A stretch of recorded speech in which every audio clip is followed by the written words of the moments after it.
For as long as humans have existed, we've been fighting each other. And over the centuries, we've definitely proven that if we don't have a really good reason for going to war, we'll just pick a really terrible reason and go with that. Wars have been fought for the silliest reasons and over the pettiest of slights, because there seems to be something about having a vast army at your disposal that interferes with your ability to reason. We can probably expect more violent conflicts in the future which rational people could have resolved in an hour with a handshake. But today we'll be delving into the past to prove that war may be hell, but sometimes it's also a farce. Here are the top 10 most ridiculous wars ever fought.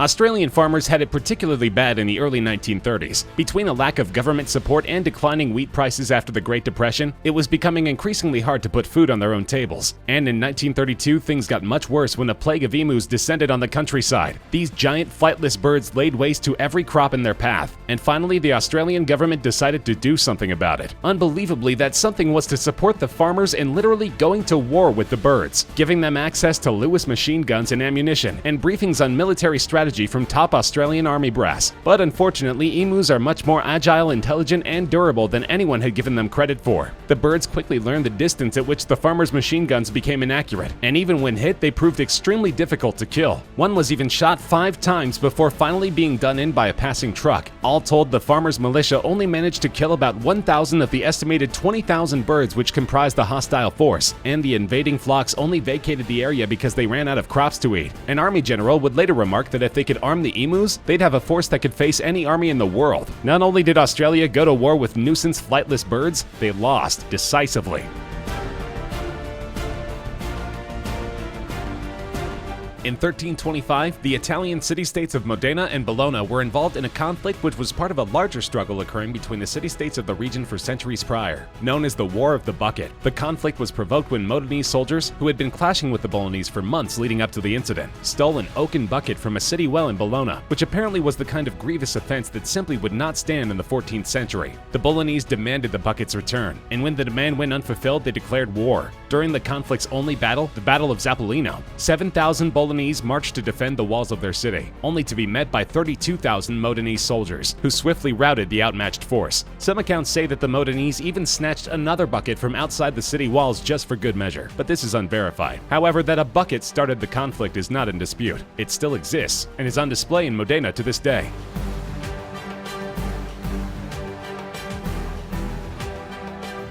After the First World War, Greece and Bulgaria were not exactly the best of friends. The neighbors endured a tense existence, as Bulgaria, unlike Greece, had sided with the losing Central Powers during the Great War, losing significant amounts of territory and nearly 90,000 soldiers. It didn't take much to provoke open conflict with Greece. As it turned out, all it took was a runaway dog. On October 18, 1925, a Greek soldier chased his escaping dog over the Bulgarian border, where he, the soldier, not the dog, was shot dead by Bulgarian sentries on a border patrol. The Bulgarian government chalked it up to a misunderstanding and expressed regret, but this wasn't quite enough for Greece. The Greek government demanded an official apology, a suitable punishment for those responsible for the incident, and 2 million francs as reparation. And on October 22nd, Greece sent an occupying force into the city of Petric, where the incident took place, in order to enforce these demands. Sources vary as to whether the town was actually captured, but once fighting broke out, the League of Nations stepped in to mediate. The League ordered that a ceasefire be implemented, that Greece withdraw from Bulgaria, and that Bulgaria should be the one to receive reparations for property damage and loss of morale from Greece, to the tune of 45,000 pounds sterling.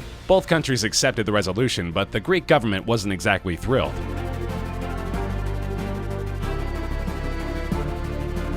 The Anglo-Zanzibar War of 1896 holds the distinction of being the shortest war of all time, not because it was launched due to some silly mix-up, but because one side took less than an hour to thoroughly decimate the other. When Khalid bin Bargash, the new Sultan of Zanzibar, came to power that year, he desired for his country to be free of British control. The British were fine with this, on the condition that as a formality, the new Sultan seek permission to be enthroned from a British consul. The Sultan refused, barricading himself inside the palace, and when the time he'd been given to make his final decision expired, 5 British warships stationed off the coast opened fire on said palace. 3 of Zanzibar's military vessels were sunk. Roughly 500 defending Zanzibari soldiers were killed, and the palace was reduced to rubble, while the British themselves suffered only 1 minor injury and no deaths. The entire conflict was over in 38 minutes, and the Sultan, who somehow survived the onslaught, was deposed, and a pro-British Sultan installed in his place.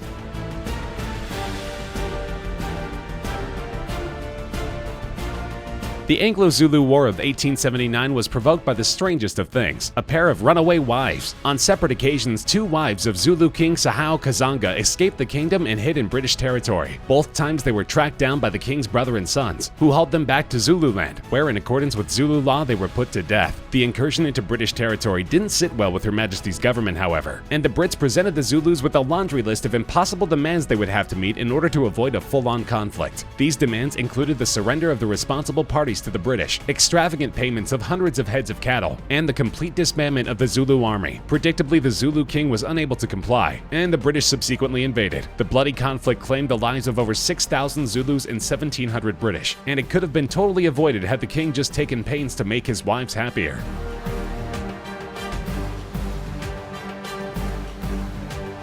Nobody died during the Honey War, and it's a good thing, because it may be the only near conflict to almost devolve into bloodshed over vague wording in a state constitution. This would be Missouri's description of its border with Iowa Territory, which had yet to join the Union, compounded by misunderstandings over the survey of the Louisiana Purchase and several treaties with Native American tribes. The war is so named because of an incident in which Missouri tax collectors, out collecting taxes in Iowa, were chased out by residents of the territory wielding pitchforks, only to pause their flight to cut down several trees containing beehives, meaning to harvest the honey as partial payment. After this incident, the territory's respective governors sent militias to the border, which faced each other in a tense standoff while the U.S. Congress debated the issue. Federal legislators eventually just redrew the line arbitrarily, which made everybody happy enough to go home without a single shot being fired.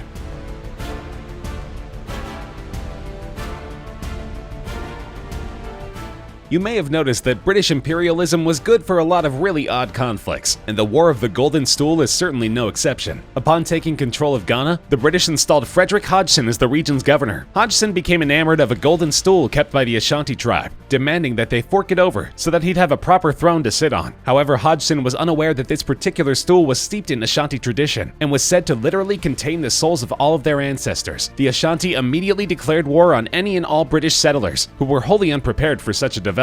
3,000 British deaths later, Hodgson was forced to back off, never having acquired the stool. Ironically, it's been said that the Ashanti would have considered it an honor to hand over the stool to Queen Victoria, as she was actually the British head of state. Hodgson was simply considered a lackey and unworthy of possessing it.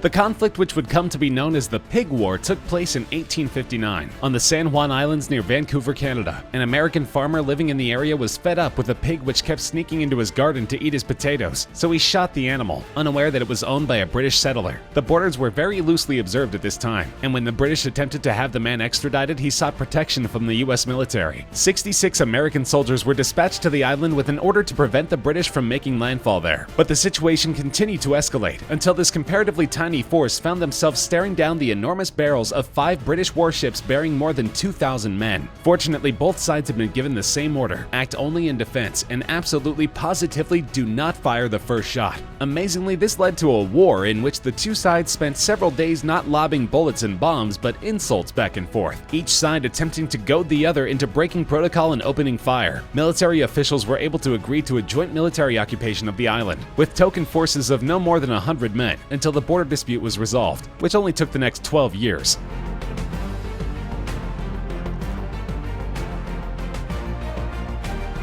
British colonial settlers also made their presence felt in New Zealand in the late 19th century, leading to a seemingly endless series of conflicts with the local indigenous population, known as Maori. It began when a local city council decided to impose a small tax on each dog in the region of Hokianda County, which after years of fighting and disagreements was the straw that broke the camel's back for many impoverished Maori, who refused to pay. Maori leader Hone Toyo led a force of 150 men against the British, saying that his people would rather die than be forced deeper into poverty. However, the British force sent to intercept didn't feel all that much like fighting, being friendly toward the Maori and pledging not to fire first. Local hotel owner Robert Cochrane further diffused the situation by opening his hotel on a Sunday, in defiance of the law, to serve beer to the Brits, which presumably made them feel even less like fighting. Despite Toya's subsequent imprisonment, the whole situation eventually just kind of blew over. And amazingly, the dog tax has remained in place in Hokianda County to this day, although it is rather loosely enforced.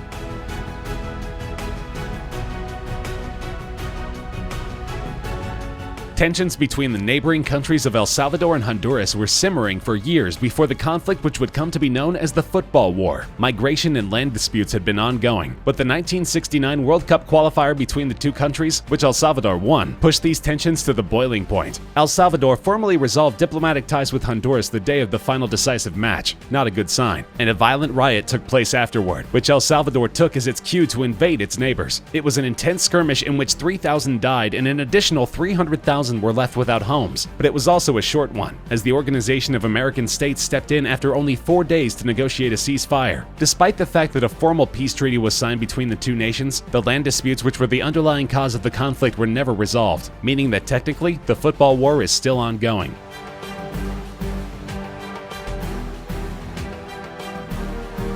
If you enjoyed the video, feel free to like the video, share with friends, and subscribe to Top Trending for more regular countdown videos such as this one.